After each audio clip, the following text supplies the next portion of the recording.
This has happened in about 1 hour. Here's my babe out there cleaning off the truck. But I came over here an hour ago and it was nothing. Now it's a blanket of snow because the snowstorm Nico has arrived. They canceled work today. They didn't cancel work for my babe, but he'll probably be home early, I hope. So we'll see what happens, y'all.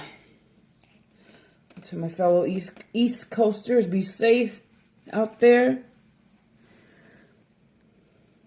If you don't have to go out, don't.